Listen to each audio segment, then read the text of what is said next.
सबसे पहले इस टाइटल को समझते हैं। Inevitable increase. इनएविटेबल का मतलब होता है नेसेसरी, जो बहुत ही ज़्यादा आवश्यक हो, जिसके बिना चले ही ना, यानी कि जिसे आप बिल्कुल रोक ना सको, जो बहुत ही नेसेसरी है। तो यहाँ पर हम बात करने वाले हैं कि आरबीआई ने अपनी जो इंटरेस्ट रेट्स है उनमें बढ़ोतरी की है, और ये जो बढ़ोतरी है ये बढ़ोतरी ऐसी है कि बहुत ही ज़्यादा आवश्यक थी, बहुत ही ज़्यादा ज़रूरी थी। इसलिए टाइटल दिया गया है इनएविटेबल इंक्रीज, एक ऐसी बढ़ोतरी जो कि बहुत ही ज़्यादा अनिवार्य है। The RBI's increase in interest rates, कि आरबीआई ने जो बढ़ोतरी की है ब्याज दरों में, वाज लॉन्ग ओवर ड्यू। तो ये जो बढ़ोतरी है, यहाँ पे ये जो वाज आया ना, ये आया इंक्रीज़ के लिए, बढ़ोतरी के लिए, यानी कि ये जो बढ़ोतरी है ये लंबे समय से बकाया थी। ओवर ड्यू, ओवर ड्यू का मतलब होता है कि जो चीज़ काफ़ी लंबे समय से लंबित है, बकाया है। तो कुल मिला के ये काम किया जाना बहुत ज़्यादा ज़रूरी था, लंबे समय से ये काम किया जाना ज़रूरी था, और अब आरबीआई ने इस काम को किया है।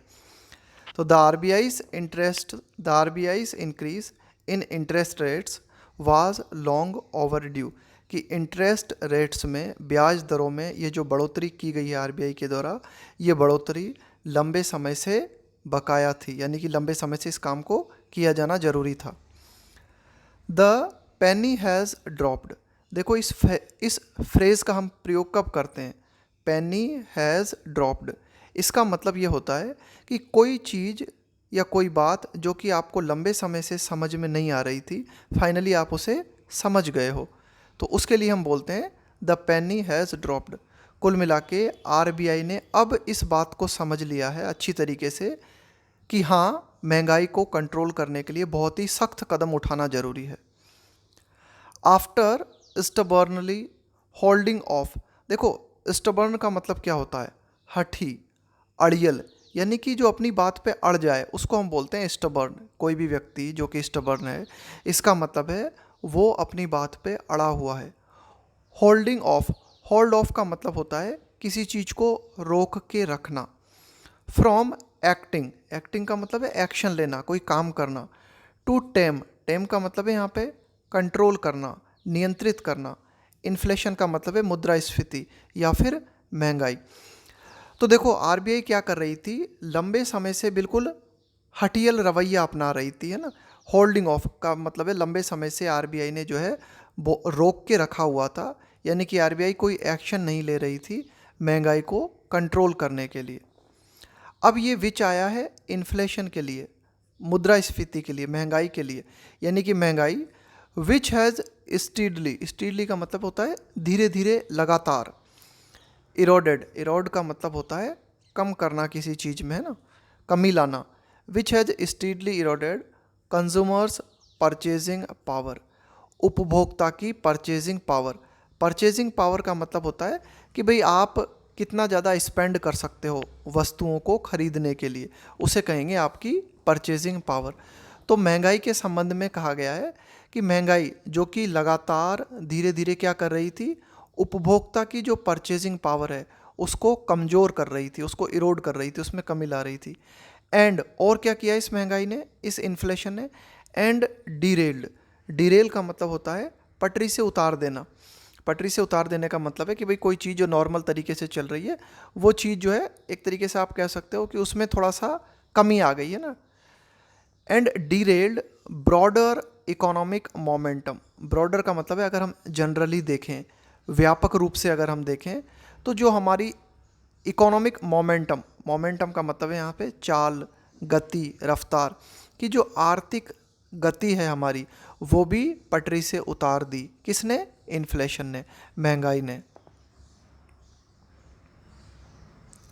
The RBI's rate setting panel on Wednesday, कि आरबीआई का पैनल, पैनल का मतलब होता है एक्सपर्ट लोगों का समूह। तो आरबीआई के अंतर्गत एक्सपर्ट लोगों का समूह जो कि इंटरेस्ट रेट्स को सेट करता है, इसने, इस पैनल ने बुधवार को ये अनाउंस किया, ये घोषणा की, एन ऑफ साइकिल इंक्रीज। देखो एक तो होता है रेगुलर साइकिल, एक होता है ऑफ साइकिल। देखो रेगुलर साइकिल का मतलब है कि भाई एक नॉर्मल चक्र होता है कि भाई जैसे कर्मचारी हैं, वे कर्मचारी हैं तो उनकी सैलरी जो है ना उसमें क्या होता है, एक हमें एक साइक्लिक इंक्रीज देखने को मिलता है कि भाई 6 महीने बाद इतनी बढ़ोतरी हो गई, साल भर बाद इतनी बढ़ोतरी हो गई, तो उसको कहते हैं कि भाई सिंपल चक्रीय। ऑफ साइकिल का मतलब होता है कि बहुत ही आपको क्या देखने को मिलता है, कुछ ज़्यादा ही अनयूजुअल चेंज आपको देखने को मिले, तो उसे हम कहेंगे ऑफ साइकिल, यानी कि कुछ ज़्यादा ही अनयूजुअल, यानी कि जो रेगुलर तरीके से होता है उस तरीके से नहीं होती कोई चीज़, है ना, यानी कि आउटसाइड रेगुलर प्रोसेस, तो उसे हम कहेंगे ऑफ साइकिल। तो फाइनली हमने देखा कि आरबीआई का जो पैनल है जो कि इंटरेस्ट रेट्स को सेट करता है, उसने बुधवार को ये घोषणा की, क्या, एन ऑफ साइकिल इंक्रीज, की बढ़ोतरी की गई है इन बेंचमार्क इंटरेस्ट रेट्स, की जो ब्याज दरें हैं। बेंचमार्क, देखो बेंचमार्क का मतलब होता है मानदंड, बेंचमार्क इंटरेस्ट रेट्स का मतलब है कि बहुत ही इम्पॉर्टेंट इंटरेस्ट रेट्स, यानी कि ऐसी इंटरेस्ट रेट्स जिनसे अन्य चीज़ें निर्धारित होती हैं, उसे हम कहेंगे बेंचमार्क। देखो किसी भी चीज़ के लिए हम बोलें कि भाई ये चीज़ जो है बेंचमार्क है, यानी कि ये मानदंड है, यानी कि मानदंड होने का मतलब है कि ये अन्य चीज़ों को तय करेगी। तो ये यानी कि आरबीआई जैसे कि रेपो रेट है, रिवर्स रेपो रेट है, इनको हम बोलते हैं बेंचमार्क इंटरेस्ट रेट्स। ये आधार होती हैं अन्य जो इंटरेस्ट रेट्स होती हैं ना उनको उनको तय करने के लिए। तो फाइनली क्या किया गया कि ये जो बेंचमार्क इंटरेस्ट रेट्स है इनमें बहुत ही अनयूजुअल बढ़ोतरी कर दी गई बुधवार को। द मॉनेटरी पॉलिसी कमेटी, यानी कि द मॉनेटरी पॉलिसी कमेटी, यानी कि ये जो मौद्रिक नीति को निर्धारित करने वाली कमेटी है, वोटेड, इसने अपना समर्थन दिया, टू रेज का मतलब होता है उठाना, द पॉलिसी रेपो रेट। कुल मिला के मॉनेटरी पॉलिसी कमेटी ने कहा कि जो रेपो रेट है, रेपो रेट उस ब्याज दर को कहते हैं हम जिस ब्याज दर पर आरबीआई के द्वारा अन्य बैंकों को उधार दिया जाता है, उसे हम बोलते हैं रेपो रेट। तो कुल मिला के मॉनेटरी पॉलिसी कमेटी ने इस बात का समर्थन किया कि भाई जो रेपो रेट है उसे और जो है रेज किया जाए और बढ़ाया जाए बाय 40 बेसिस पॉइंट्स, और कितना बढ़ाया जाए, 40 बेसिस पॉइंट, और उसको इतना कर दिया जाए टू 4.4% विथ इमीडिएट इफेक्ट। यानी इमीडिएट इफेक्ट का मतलब होता है तत्काल प्रभाव से, कि भाई इसको इमीडिएट इफेक्ट किया जाए, यानी कि तत्काल प्रभाव में लाया जाए और रेपो रेट को 4.4% कर दिया जाए। RBI governor Shaktikanta Das, RBI के जो गवर्नर हैं शक्तिकांत दास, रैशनलाइज्ड, देखो किसी भी चीज़ को रैशनलाइज्ड करने का मतलब होता है आप उस चीज़ को जो है आप लॉजिकली करेक्ट ठहराते हो, यानी कि उसको तर्क संगत बतलाते हो, उसको हम कहते हैं रैशनलाइज करना। तो आरबीआई के गवर्नर ने रैशनलाइज्ड दैट, तो उन्होंने इस कदम को तर्क संगत ठहराया और उन्होंने ये कहा दैट लेटिंग, लेट का मतलब होता है अलाउ करना, परमिशन देना, लेट का मतलब है अलाउ करना, लेटिंग इन्फ्लेशन रिमेन एलिवेटेड, लेटिंग इन्फ्लेशन। तो आरबीआई के गवर्नर ने कहा कि भाई ये जो मुद्रास्फीति है, महंगाई है, इसको अलाउ करना कि मुद्रास्फीति जो है रिमेन, बनी रहे, एलिवेटेड, देखो एलिवेट का मतलब होता है किसी चीज़ को ऊपर उठाना, एलिवेटेड का मतलब है जो कोई चीज़ ऊपर बनी हुई है, ऊपर, एलिवेटेड एट करंट लेवल्स, यानी कि मुद्रास्फीति वर्तमान समय में जिस लेवल पे है उसे उसी लेवल पे बने रहने देना, फॉर टू लॉन्ग, बहुत ही लंबे समय तक महंगाई को उसी लेवल पे बने रहने देना जिस लेवल पे अभी वो है, इसके माध्यम से जोखिम बढ़ जाता है, रिस्क्ड, इसके माध्यम से खतरा ये है, जोखिम ये है, डी एंकरिंग इन्फ्लेशन एक्सपेक्टेशन। देखो एंकर का मतलब होता है किसी चीज़ को फिक्स कर देना, किसी चीज़ को आपने क्या किया, बिल्कुल फिक्स कर दिया, और डी एंकर का मतलब है जो चीज़ फिक्स है ना, इसका उल्टा हो जाएगा।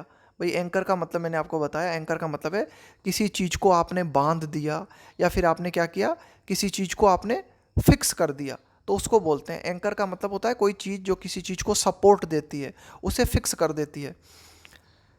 डी एंकरिंग इन्फ्लेशन एक्सपेक्टेशंस, तो उन्होंने ये कहा आरबीआई के गवर्नर ने कि यदि हम इन्फ्लेशन को इसी लेवल पे बने रहने देते हैं लंबे समय तक, तो उससे ये खतरा बढ़ जाता है क्या, डी एंकरिंग इन्फ्लेशन एक्सपेक्टेशन, कि मुद्रास्फीति से जुड़ी हुई जो भी हमारी एक्सपेक्टेशन है, यानी कि मुद्रास्फीति से जुड़ी हुई जो भी हमारी एक्सपेक्टेशन है उनको हम डी एंकर कर देंगे। भाई ये जो कुल मिला के इन्फ्लेशन है, इसको क्या करना ज़रूरी है, इसको कंट्रोल में रखना ज़रूरी है, इसको बांध के रखना ज़रूरी है। लेकिन अगर हम ये कदम नहीं उठाते हैं, जो कदम अभी हाल ही में उठाया गया है, तो हम क्या करेंगे, इसको कंट्रोल नहीं कर पाएंगे, है ना, इसको जो है हम एंकर नहीं कर पाएंगे। एंड कॉन्सिक्वेंटली का मतलब है इसका परिणाम क्या होगा, परिणामतः। कॉन्सिक्वेंस का मतलब होता है कि भाई इसका परिणाम ये होगा, इसका रिजल्ट ये देखने को मिलेगा। और यदि हम इन्फ्लेशन को एंकर नहीं कर पाते हैं तो उसका परिणाम ये होगा कॉन्सिक्वेंटली हर्टिंग ग्रोथ, कि अगर इन्फ्लेशन को कंट्रोल हम नहीं करते हैं तो उसके माध्यम से क्या होगा, हर्ट का मतलब क्या होता है, किसी को नुकसान पहुंचाना। तो उसके माध्यम से ये होगा कि हमारी जो ग्रोथ है, अर्थव्यवस्था में जो ग्रोथ है उसको नुकसान पहुंचेगा। एंड फाइनेंशियल स्टेबिलिटी, और जो हमारी वित्तीय स्थिरता है उसको भी नुकसान पहुंचेगा। तो उन्होंने ये कहा कि भाई हमारी जो फाइनेंशियल स्टेबिलिटी है उसको नुकसान ना पहुंचे, जो ग्रोथ है उसको नुकसान ना पहुंचे, इसके लिए ये कदम उठाना ज़रूरी है। तो ये राशनल उन्होंने दिया है ना। वाइल रशियास इन्वेजन का मतलब होता है अटैक या फिर आक्रमण। वाइल, जबकि रशिया का जो आक्रमण है, यानी कि रशिया ने यूक्रेन के ऊपर जो आक्रमण किया है, एंड द सब्सिक्वेंट का मतलब होता है फॉलोइंग, कि भाई कोई घटना हुई उसके परिणाम स्वरूप अन्य क्या घटनाएं हुई, उनको हम बोलेंगे subsequent incidents. And the subsequent western sanction का मतलब होता है प्रतिबंध लगा देना। जैसे कि अभी हाल ही में क्या किया गया है, कई जो यूरोपीय देश हैं उन्होंने रशिया के ऊपर कई तरह के प्रतिबंध लगा दिए हैं ना। तो सैंक्शन का मतलब होता है प्रतिबंध। वाइल, जबकि हम क्या देखते हैं कि भाई रशिया के द्वारा आक्रमण किया गया, इन्वेजन का मतलब है अटैक या फिर आक्रमण, यूक्रेन के ऊपर अटैक किया गया, और उसके बाद में सब्सिक्वेंट, उसके बाद में हमें क्या देखने को मिला, वेस्टर्न सैंक्शंस ऑन मॉस्को, कि मॉस्को पे यानी कि रूस पे कई तरह के सैंक्शंस, कई तरह के प्रतिबंध पश्चिमी देशों द्वारा लगा दिए गए।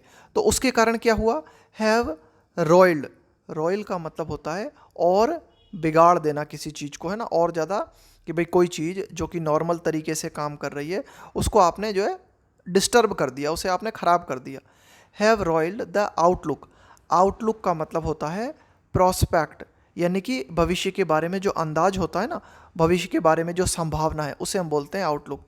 हैव रॉयल का मतलब है ख़राब कर देना, बिगाड़ देना। Have roiled the outlook for prices on a range का मतलब है विस्तार, ऑफ कमोडिटीज़ का मतलब है वस्तुएं, यानी कि रशिया के द्वारा ये जो आक्रमण किया गया यूक्रेन पर, और इसके बाद में क्या हुआ, जो विभिन्न पश्चिमी देश हैं उन्होंने क्या किया, रशिया पे कई तरह के प्रतिबंध लगा दिए। तो इनके कारण क्या हुआ है कि कीमतों के संबंध में, जो वस्तुएं हैं उनकी जो कीमतें हैं उनके संबंध में अगर हम बात करें, कि भविष्य के बारे में अगर हम बात करें, भविष्य में जो नज़ारा हमें दिखाई देता है, जो आउटलुक हमें दिखाई देता है, वो और भी ख़राब हो गया है।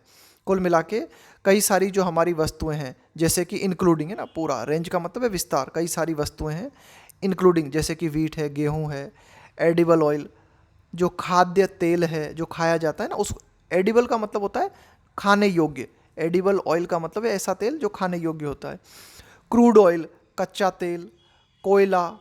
तो इन सारी की सारी ये जो वस्तुएं हैं इनकी कीमतों के संबंध में आप कह सकते हो ऐसा आउटलुक दिखाई देता है, यानी कि भविष्य के बारे में अगर हम अंदाज लगाएं तो ऐसा दिखाई देता है कि भाई इनकी कीमतें और बढ़ सकती हैं। इंडियन हाउस होल्ड्स परसेप्शन, देखो हाउस होल्ड का मतलब होता है कि भाई एक आम घर की अगर आप बात करो, है ना। इंडियन हाउस होल्ड्स परसेप्शन का मतलब होता है धारणा, किसी चीज़ के बारे में आप क्या धारणा बनाते हो। And expectations of inflation have been running well above the RBI's upper tolerance threshold of 6%, यानी कि अगर हम एक एवरेज भारतीय घर की बात करें तो उसकी जो धारणा है, उसकी जो एक्सपेक्टेशन है, जो उम्मीद है इन्फ्लेशन के संबंध में, महंगाई के संबंध में, have been running well above, यानी कि एक भारतीय परिवार की अगर हम बात करें, इन्फ्लेशन के संबंध में जो धारणा है वह ऊपर बनी हुई है, वो ज़्यादा बनी हुई है, running well above the RBI's upper tolerance threshold. Threshold का मतलब होता है लिमिट, है ना, कि भाई आपने क्या लिमिट सेट कर रखी है।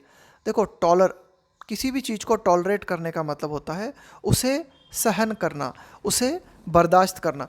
तो आरबीआई ने क्या है, एक टॉलरेंस लिमिट सेट कर रखी है। भाई आरबीआई ने एक लिमिट सेट कर रखी है कि भाई इस लिमिट से ऊपर महंगाई किसी भी हालत में नहीं जानी चाहिए, लेकिन महंगाई उस लिमिट को क्रॉस कर रही है।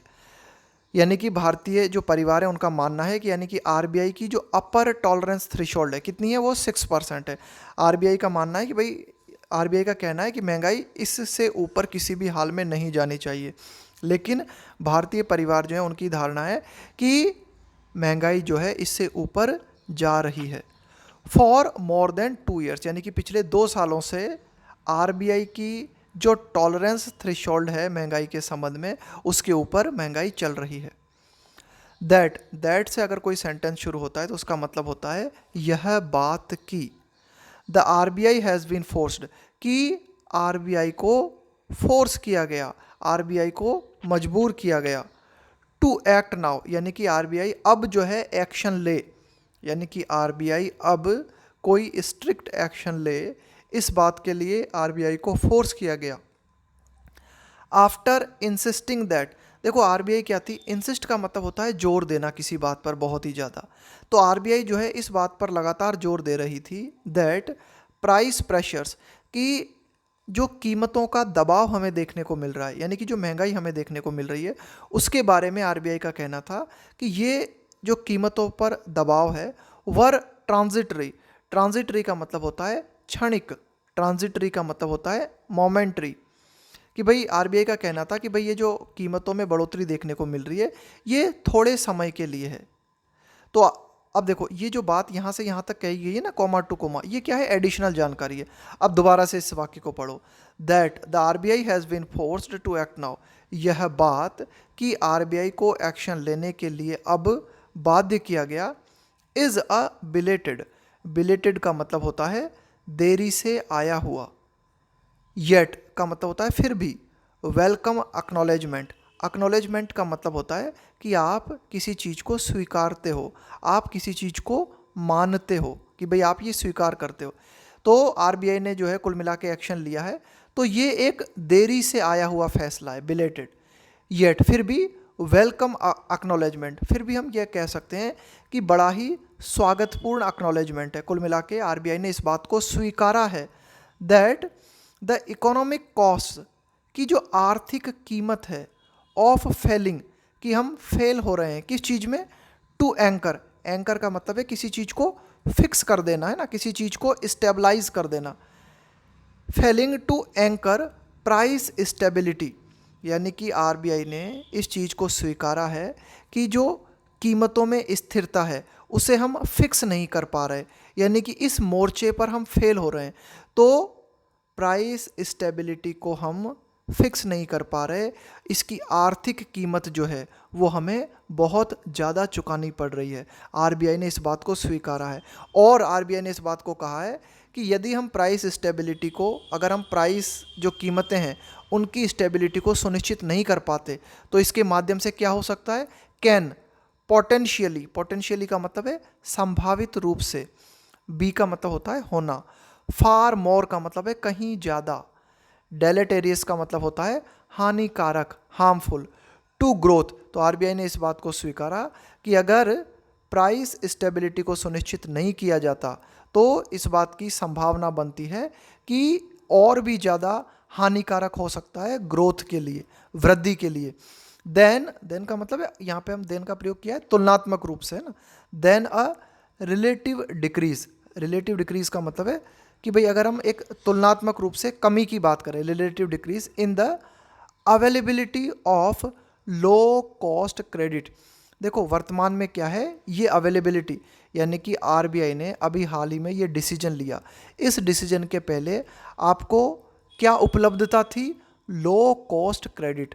लो कॉस्ट क्रेडिट का मतलब होता है कि आपको अगर लोन चाहिए या आपको अगर उधारी चाहिए तो वो आपको कम इंटरेस्ट रेट पर मिल जाती है, तो उसे क्या कहेंगे, लो कॉस्ट क्रेडिट। यानी कि आप बैंक में लोन लेने गए या फिर बैंक आरबीआई से पैसा उधार लेने गए, तो अगर उनको लो कॉस्ट क्रेडिट मिल जाता है तो इसका मतलब है इंटरेस्ट रेट कम है।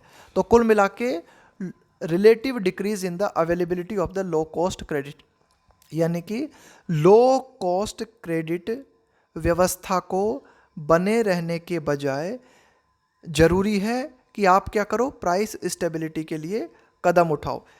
कि यानी कि अगर हम प्राइस स्टेबिलिटी के लिए कदम नहीं उठाते हैं तो जो हमारी ग्रोथ है उसको जो नुकसान हो रहा है ना, वो ज़्यादा हो रहा है। अगर हम तुलना करें किस चीज़ से, भाई देखो ये जो लो कॉस्ट क्रेडिट बना हुआ है इससे भी नुकसान, decrease in the availability of low cost credit. अब देखो क्या किया गया है, इंटरेस्ट रेट को बढ़ा दिया गया है, इंटरेस्ट रेट्स को बढ़ा दिया गया है, तो अब आपको लो कॉस्ट क्रेडिट नहीं मिल पाएगा। तो थोड़ा बहुत नुकसान होगा ना इससे, लेकिन ये नुकसान ज़्यादा नहीं है। ज़्यादा नुकसान किस चीज़ से हो रहा था, ज़्यादा नुकसान हो रहा था हमें इस चीज़ से कि हम क्या कर रहे थे, प्राइस स्टेबिलिटी को फिक्स नहीं कर पा रहे थे, उससे ज़्यादा नुकसान हो रहा था। आगे देखते हैं। टू साइट, देखो साइट का मतलब होता है हवाला देना, कोट करना। किसी व्यक्ति ने कोई बात कही हो, आप उसका एग्जाम्पल देते हो, उसका हवाला देते हो, उसका उदाहरण देते हो, उसको कोट करते हो। तो देखो आरबीआई के जो गवर्नर मिस्टर दास, उन्होंने क्या कहा है, अगर हम उन्होंने जो बात कही है उसका अगर हम हवाला दें, है ना, उसको एग्जाम्पल के रूप में अगर प्रस्तुत करें, तो उन्होंने ये बात कही है, सस्टेन्ड हाई इन्फ्लेशन। देखो सस्टेन का मतलब है लगातार लंबे समय तक जो चीज़ बनी हुई है उसको क्या कहेंगे, सस्टेन। कोई चीज़ लगातार मेंटेन है। सस्टेन्ड हाई इन्फ्लेशन, कि लगातार लंबे समय से जो हाई इन्फ्लेशन बनी हुई थी, है ना, यानी कि जो उच्च मुद्रास्फीति बनी हुई थी। हर्ट्स सेविंग्स, यानी कि लगातार अगर महंगाई बनी रहती है, मुद्रास्फीति लगातार हाई बनी रहती है, तो ये सेविंग्स को नुकसान पहुंचाती है, इन्वेस्टमेंट को नुकसान पहुंचाती है, निवेश को नुकसान पहुंचाती है। कॉम्पिटिटिवनेस, कि भाई जो कॉम्पिटिटिवनेस का मतलब होता है ये जो आपकी, आप कह सकते हो जो ये जो प्रतियोगिता होती है ना, कॉम्पिटिटिवनेस है ना। And output, competitiveness and output growth. Output का मतलब है आपका उत्पादन, ग्रोथ का मतलब है वृद्धि, यानी कि उत्पादन में जो वृद्धि है उसको नुकसान पहुंचता है इन्फ्लेशन से। कॉम्पिटिटिवनेस, कि ये जो प्रतियोगिता की स्थिति होती है उसको नुकसान पहुंचता है ना। भाई कॉम्पिटिटिवनेस का मतलब है ये दो दुकानदार हैं, इनके बीच में कॉम्पिटिटिवनेस है ना, यानी कि कौन जो है कम कीमत पे बेच रहा है सामानों को, है ना। तो इस कॉम्पिटिटिवनेस को, इसके अलावा आपका जो उत्पादन है उसको, इसके अलावा इन्वेस्टमेंट, निवेश, सेविंग्स, इन सब को नुकसान पहुंचता है अगर लगातार हाई इन्फ्लेशन बनी रहती है। It has pronounced adverse effects on the poorer segments, कि ये जो इन्फ्लेशन है, अगर हम बात करें इन्फ्लेशन की, जो मुद्रास्फीति है, महंगाई है, इसने क्या किया है, इट हैज़ प्रोनाउंस्ड। देखो प्रोनाउंस का मतलब होता है कि आप क्या कहते हो, किसी चीज़ को अनाउंस करते हो, है ना।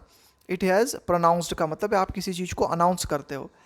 एडवर्स इफेक्ट्स, एडवर्स इफेक्ट्स, देखो प्रोनाउंस का मतलब है कि आप किसी चीज़ को किसी चीज़ के बारे में कहते हो कि भाई ऐसा केस है, कि इट इज़ द केस, कि भाई ऐसा मामला है, इट इज़ द केस। तो कुल मिला के ये जो इन्फ्लेशन है इसने इस बात को दिखा दिया है, क्या, एडवर्स इफेक्ट। एडवर्स का मतलब होता है प्रतिकूल प्रभाव, ऑन द पुअरर सेगमेंट्स, यानी कि महंगाई ने इस बात को दर्शा दिया है कि महंगाई का जो सबसे ज़्यादा प्रतिकूल प्रभाव देखने को मिलता है हमें, वो देखने को मिलता है बहुत ही गरीब तबकों पर। सेगमेंट का मतलब है यहाँ पे तबका, बोलते हैं ना कि भाई ये लोगों का समूह particular. Poorer segments by eroding, erode का मतलब है और कम करते हुए, देयर परचेजिंग पावर, यानी कि जो गरीब लोग हैं उनकी जो परचेजिंग पावर है उसको कम करते हुए इस महंगाई ने ये दिखा दिया है कि भाई इसका सबसे ज़्यादा प्रतिकूल प्रभाव पड़ रहा है गरीब लोगों पर। परचेजिंग पावर मैंने आपको पहले भी बताया था। परचेजिंग पावर का मतलब है कि आपको आपके चीज़ों को खरीदने की कितनी कैपेसिटी है, यानी कि कितना पैसा आप खर्च कर सकते हो। इन एक्सप्लेनिंग इट्स डिसीजन, अब देखो अगर हम बात करें, ये जो मॉनेटरी पॉलिसी कमेटी है, यानी कि जो मौद्रिक नीति को निर्धारित करती है, वो जो कमेटी है, उसने अपने डिसीजन को एक्सप्लेन करते हुए टू रेज बोरोइंग कॉस्ट। देखो अब बोरोइंग कॉस्ट को और बढ़ा दिया गया है। रेज का मतलब है बढ़ा देना, उठा देना और ऊपर, यानी कि अब अगर आप उधार लेते हो तो आपको ज़्यादा जो है ब्याज देना पड़ेगा, है ना, यानी कि इंटरेस्ट रेट को बढ़ा दिया गया है। तो एमपीसी ने अपने डिसीजन को एक्सप्लेन करते हुए, क्या है एमपीसी का decision, to raise borrowing cost for the first time in 45 months, यानी कि पिछले 45 महीनों में पहली बार क्या किया गया है, बोरोइंग कॉस्ट को बढ़ा दिया गया है, इंटरेस्ट रेट को बढ़ा दिया गया है। तो इस डिसीजन को एक्सप्लेन करते हुए एमपीसी ने इस बात को स्वीकारा है। एक्नॉलेज करने का मतलब होता है स्वीकारना। किस बात को स्वीकारा है एमपीसी ने, दैट कि द ओवरऑल आउटलुक, आउटलुक का मतलब मैंने आपको पहले भी बताया था, आउटलुक का मतलब होता है कि भाई भविष्य में क्या आसार हैं। आउटलुक का मतलब होता है कि भाई आपको भविष्य के संबंध में आपका देखने का नज़रिया, अंदाज, भविष्य के बारे में आपको क्या लगता है। That the overall outlook for inflation का मतलब है मुद्रास्फीति, महंगाई, हैज़ डार्कन्ड कंसिडरेबली, कंसिडरेबली का मतलब है काफ़ी हद तक, काफ़ी मात्रा में, डार्कन का मतलब है और ज़्यादा अस्पष्ट हो जाना, है ना, और ज़्यादा अस्पष्ट कर देना किसी चीज़ को। The MPC has acknowledge that the overall outlook for inflation, आर एमपीसी ने इस बात को स्वीकारा है कि अगर हम इन्फ्लेशन के आउटलुक की बात करें, यानी कि भविष्य में इन्फ्लेशन कितना रहेगा, तो ये बहुत ही ज़्यादा अस्पष्ट नज़र आता है, कंसिडरेबली, काफ़ी हद तक, since it met last month, यानी कि पिछले महीने एमपीसी की मीटिंग हुई थी, तब से लेकर अब तक अगर हम बात करें तो काफ़ी हद तक ऐसा लगता है, एमपीसी ने ये महसूस किया कि आने वाले समय में इन्फ्लेशन और ज़्यादा बढ़ सकती है, और इसी को ध्यान में रखते हुए बोरोइंग कॉस्ट्स को बढ़ा दिया गया, यानी कि इंटरेस्ट रेट्स में वृद्धि कर दी गई। Prices are on a tear, इस फ्रेज को देखना, on a tear. On a tear इसका मतलब क्या होता है, कोई चीज़ जो आपके कंट्रोल से बाहर है उसको हम बोलते हैं ऑन अ टीयर, यानी कि कोई चीज़ जो लगातार, having a period of success, उसको हम बोलेंगे ऑन अ टीयर, यानी कि कोई चीज़ लगातार जो है अनियंत्रित तरीके से बढ़ती जा रही है। Prices are on a tear globally, कि भाई अगर हम वैश्विक रूप से अगर हम बात करें तो जो कीमतें हैं वे लगातार बढ़ती जा रही हैं। एंड इन्फ्लेशनरी प्रेशर, और मुद्रास्फीति का जो दबाव है, आर ब्रॉडनिंग, देखो ब्रॉडन का मतलब है और ज़्यादा विस्तृत होते जाना, और ज़्यादा फैलते जाना, आर ब्रॉडनिंग वर्ल्ड वाइड, और पूरे विश्व में अगर हम बात करें ना, पूरे विश्व में अगर हम बात करें, वर्ल्ड वाइड अगर हम बात करें, तो जो मुद्रास्फीति का दबाव है वो लगातार बढ़ रहा है। The IMF, International Monetary Fund, last month posited, देखो पॉजिट का मतलब होता है आप क्या करते हो, पॉजिट का मतलब होता है कि आप अपनी बात को कहने के लिए किसी चीज़ को आधार बनाते हो। पॉजिट का मतलब है प्रस्तुत करना, कि भाई आप क्या है कि अपने आर्ग्यूमेंट के लिए किसी चीज़ को आधार के रूप में प्रस्तुत करते हो। आप अपने आर्ग्यूमेंट के लिए किसी बात को आधार के रूप में प्रस्तुत करते हो। तो IMF ने जो है क्या रखा है, किस बात को प्रस्तुत किया है, that the war in Ukraine, कि यूक्रेन में ये जो वार है, यानी कि रशिया के द्वारा ये जो युद्ध की शुरुआत की गई है, the war in Ukraine was poised to, देखो पॉइज का मतलब होता है, जब आप बोलते हो ना पॉइज्ड टू, पॉइज का मतलब होता है be ready and prepared to do something, यानी कि आप बिल्कुल तैयार हो, कुछ करने के लिए तैयार हो।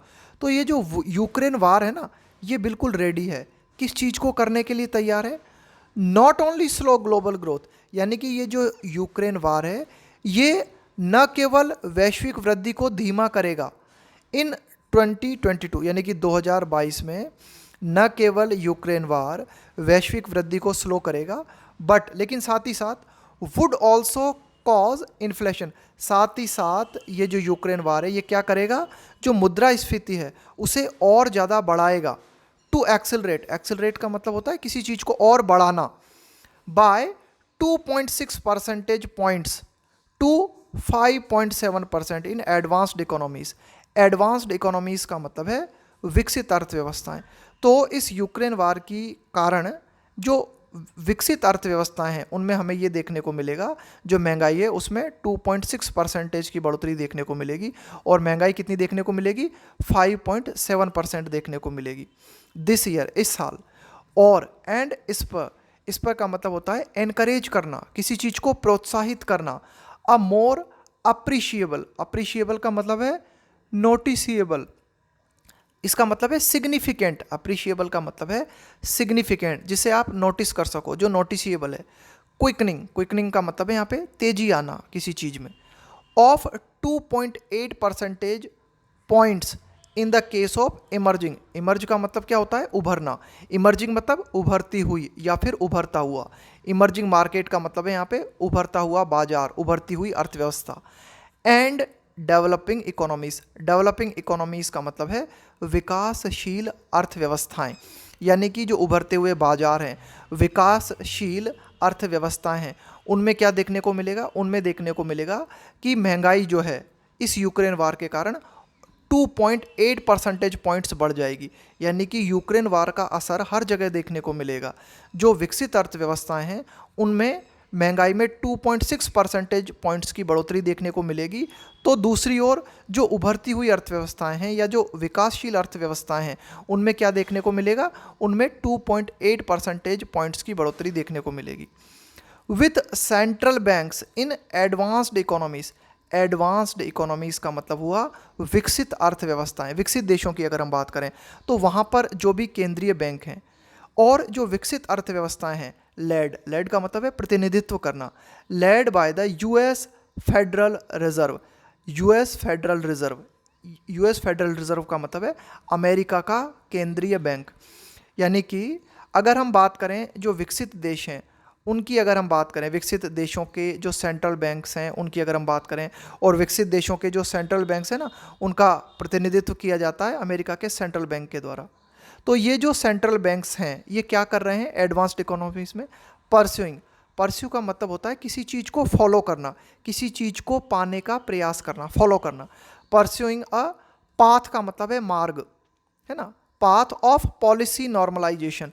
तो कुल मिला के कई सारे जो सेंट्रल बैंक्स हैं वे क्या कर रहे हैं? अपनी पॉलिसी को नॉर्मल करने की कोशिश कर रहे हैं ना।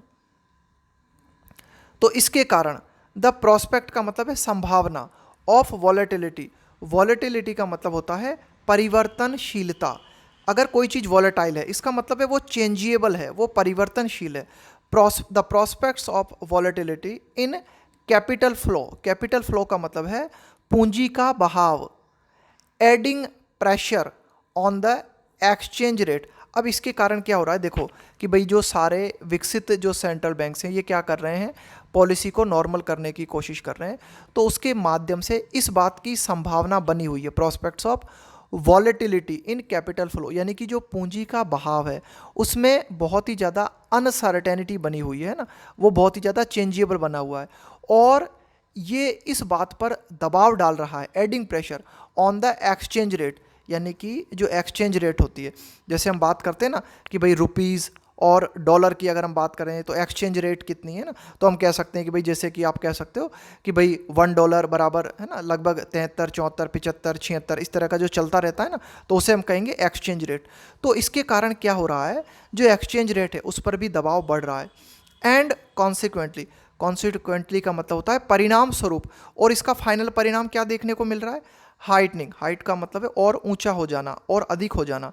The risks of imported inflation, import का मतलब होता है आयात करना।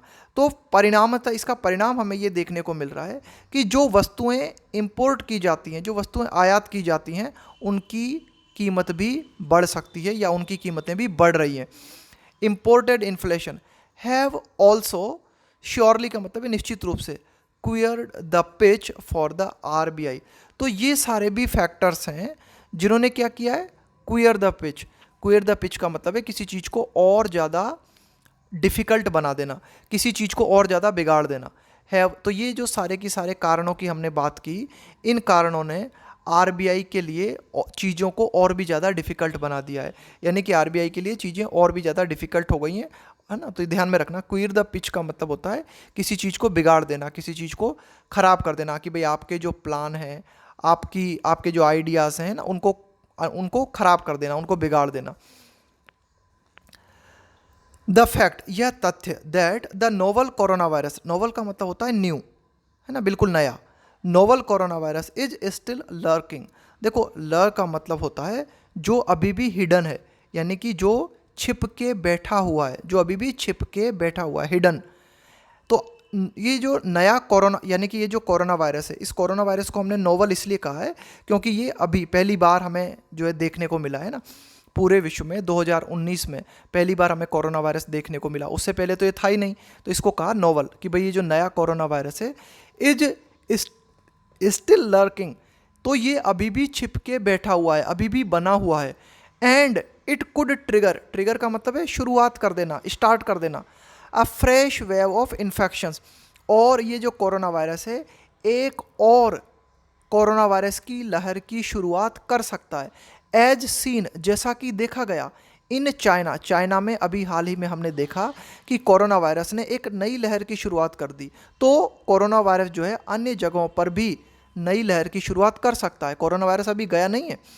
तो अगर हम इस फैक्टर को ले लें ऐड, तो ये फैक्टर जो है ऐड कर देता है और बढ़ा देता है कंसीडरेबली, का मतलब है काफ़ी हद तक, टू द अनसर्टेनिटी। तो इसके माध्यम से, इस कोरोना वायरस के फैक्टर के माध्यम से जो अनिश्चितता है अर्थव्यवस्था के संदर्भ में, वो काफ़ी हद तक और ज़्यादा बढ़ जाती है।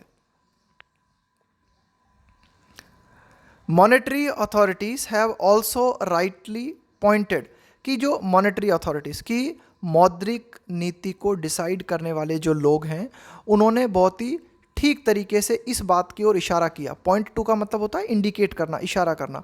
इम्पैक्ट का मतलब होता है प्रभाव, है ना, इम्पैक्ट का मतलब होता है प्रभाव। That the increase in domestic pump prices of petroleum products have had on inflation, है ना, कि भाई ये हैव जो है ना, ये हैव तो है आपकी हेल्पिंग वर्ब, और ये जो हैड है ये है आपकी V3, है ना, मेन वर्ब। तो मॉनेटरी पॉलिसी ने इस ओर भी इशारा किया कि इस ओर भी, और बिल्कुल ठीक रूप से इस बात की ओर इंडिकेट दिया, द इम्पैक्ट, कि जो प्रभाव पड़ा है किस चीज़ का, यानी कि घरेलू रूप से जो पंप प्राइसेस में बढ़ोतरी की गई, in domestic pump prices of petroleum products, कि आप कह सकते हो कि जो पंप प्राइसेस में जो बढ़ोतरी की गई, जो भी आपके pump prices of petroleum products have had on inflation, यानी कि जो भी आपके पेट्रोलियम प्रोडक्ट्स हैं, जो भी आपके पेट्रोल उत्पाद हैं, उन्होंने महंगाई पर जो प्रभाव डाला है, हैव हैड ऑन इन्फ्लेशन, यानी कि इन्होंने जो प्रभाव महंगाई पर डाला है उस बात की ओर भी मॉनेटरी अथॉरिटीज़ ने इशारा किया।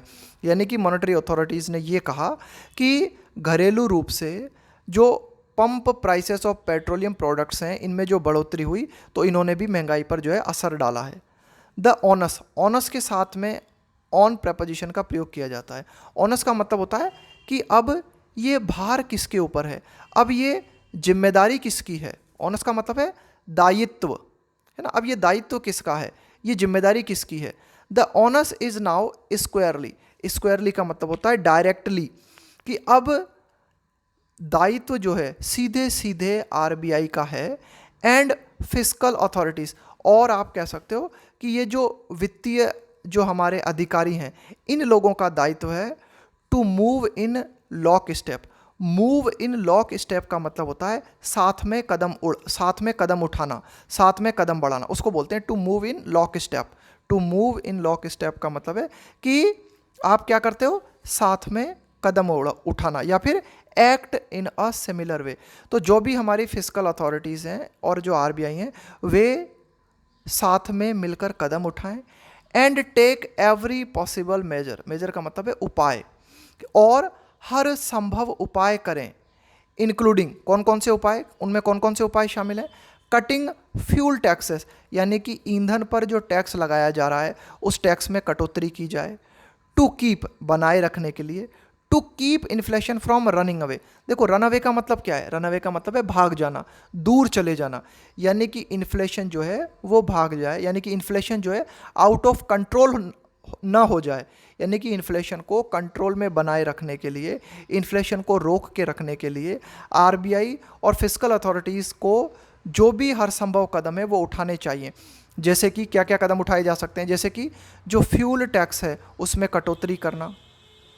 तो कुल मिला के ये कदम उठाने जरूरी है, अदरवाइज इन्फ्लेशन जो है वो आउट ऑफ कंट्रोल हो सकती है। एंड लैंडिंग, लैंड का मतलब क्या होता है? उतरना। लैंड का मतलब होता है किसी पर्टिकुलर सिचुएशन में पहुंचा देना। And landing the economy in stagflation, और कहीं ऐसा ना हो कि हमारी जो अर्थव्यवस्था है वो स्टैगफ्लेशन में उतर जाए, यानी कि स्टैगफ्लेशन में चली जाए। स्टैगफ्लेशन क्या होता है? स्टैगफ्लेशन अर्थव्यवस्था की ऐसी स्थिति होती है जब महंगाई तो लगातार बढ़ रही है, यानी कि इन्फ्लेशन जो है वो कंटिन्यूसली इंक्रीज हो रही है। इसके अलावा जो हमारा उत्पादन है, जो हमारा आर्थिक उत्पादन है वो बिल्कुल ठहरा हुआ है, आर्थिक उत्पादन बिल्कुल रुका हुआ है। ऐसी कंडीशन को बोलते हैं स्टैगफ्लेशन। ध्यान रखना, स्टैगफ्लेशन का मतलब होता है कि इन्फ्लेशन हाई बनी हुई है, यानी कि मुद्रास्फीति हाई बनी हुई है, और जो डिमांड है वो बिल्कुल रुकी हुई है, यानी कि अर्थव्यवस्था में उत्पादन बिल्कुल रुका हुआ है, अनएम्प्लॉयमेंट की स्थिति बनी हुई है। तो ऐसी कंडीशन को बोलते हैं स्टैगफ्लेशन। तो कुल मिला के अगर इस महंगाई को कंट्रोल नहीं किया जाता है तो हम एक ऐसी कंडीशन में उतर सकते हैं, एक ऐसी कंडीशन में पहुंच सकती है हमारी अर्थव्यवस्था, कैसी कंडीशन में? स्टैगफ्लेशन की कंडीशन में।